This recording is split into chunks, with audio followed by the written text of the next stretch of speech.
Hallelujah. Have a blessed day. Wish a happy blessed new year. దేవుడు గడిచిన సంవత్సరం అంతా మనల్ని కాచి కాపాడి మరి ఒక నూతనమైన సంవత్సరంలో మనల్ని ప్రవేశపెట్టి ఉన్నాడు. ఆ దేవాది దేవునికి నిండు హృదయంతో కృతజ్ఞతాస్తుతులు చెల్లిస్తున్నాను. ఈ సంవత్సరం నా జీవితం ఎలా ఉండబోతుందో, నా కుటుంబ పరిస్థితి ఎలా ఉండబోతుందో అని మీలో అనేక మంది కలవరపడవచ్చు, భయపడవచ్చు, లేనిపోయిన ఆలోచనని పెట్టుకోవచ్చు. కానీ వాగ్దానం మనకు ముందుగా దేవుడిచ్చిన ఒక అడ్వాన్స్ పట్టుకోండి. అడ్వాన్స్ మీ చేతికి ముట్టిందంటే తర్వాత అది పొందుకోబోతున్నారు అర్థం.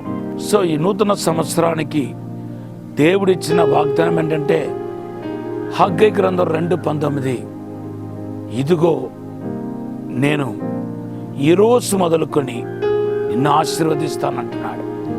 దేవుని బిడ్డలారా, మనం ముందుగానే గడిచిన సంవత్సరంలో మన ఆశీర్వాదాల గురించి అనేక సత్యాలు మనం నేర్చుకున్నాం.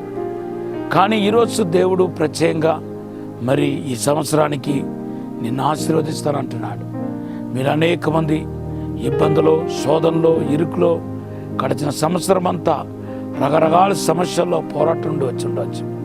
కానీ ప్రభు చెప్తున్నాడు కదా, నేను ఈరోజు మొదలుకొని నిన్ను ఆశీర్వదిస్తానంటున్నాడు. ఆదికాండం 1వ అధ్యాయం 26, 28 వచనాలు చదివితే ఆదామును దేవుడు ఆశీర్వదించాడని బైబిల్లో రాయబడి ఉంది.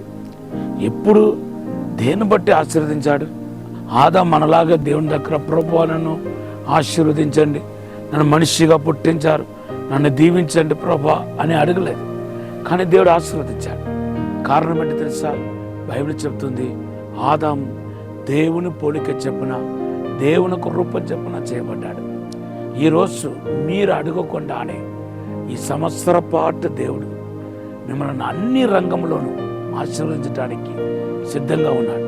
ఆత్మీయంగా, భూసంబంధంగా, పరసంబంధంగా కూడా ఆశీర్వదించడానికి దేవుడు సిద్ధంగా ఉన్నాడు.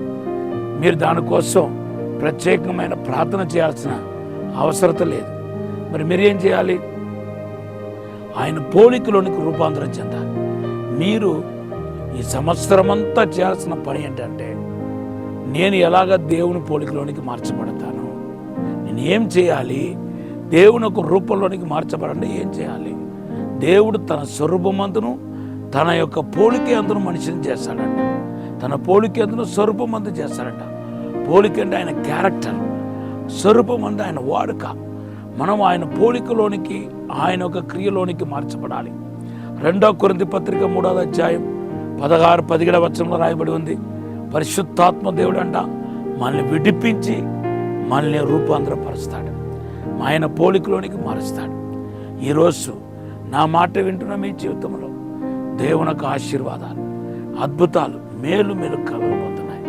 ఈ సంవత్సరం పాటు మీరు దేవునితో ఉండబోతున్నారు. మీరు చేయాల్సిన పని ఏంటి తెలుసా? దీని మీదే ఫోకస్ పెట్టండి. వాక్యాన్ని ఎక్కువ ధ్యానించండి. పరిశుద్ధాత్మతో నింపబడండి.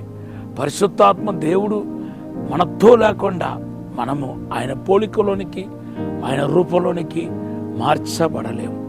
పరిశుద్ధాత్మ దేవుడు మాత్రం ఏం చేస్తాడు తెలుసా? అన్ని ఏరియాల్లో మనల్ని విడిపిస్తాడు. ప్రతి పాప, శాప, రోగాలు అన్ని ఏరియాలో విడిపించి ఆడ తర్వాత ఆ ప్రభు పోలికలోకి మార్చుకుంటూ వస్తాడు. ఎప్పుడైతే ఈ కార్యక్రమం పరిశుద్ధాత్మ దేవుడు ప్రారంభిస్తాడో ఆ క్షణం మొదలుకొని మనపైకి ఆశీర్వాదం కుమ్మరించబడతాయి. మనం ఉన్నతంగా దీవించబడతాం. మనల్ని దేవుడు వర్ధలే చేస్తాడు. కనుక ఈరోజు ప్రభు ఆత్మచేత మీరు రూపాంతరం చెందండి. ఈ సంవత్సరం మీకు రూపాంతరపరిచే సంవత్సరం. మీ యొక్క ప్రతి శాప, పాప, రోగం నుండి విడుదల పొందే సంవత్సరం. ప్రభు ఈ మాటను దీవించినగాక. ఈ సమయంలో మీ కొరకు ప్రార్థన చేస్తాను. పరిశుద్ధము, నమ్మకమైన పరలోక తండ్రి, ఈ సంవత్సరం తండ్రి వాగ్దానపు సంవత్సరంగా ప్రకటిస్తున్నాను. ప్రతి ఒక్కరిని ఆశీర్వదించండి, అద్భుతం జరిగించండి, మేలు జరిగించండి. ప్రభా రూపాంతరపరిచి అసాధారణమైన కార్యం జరిగించి మేలు జరిగించమని, వర్ధల చేసి పెంపొందించమని యేసు నామములో అడిగి వేడుకుంటున్నాం తండ్రి. ఆమేన్.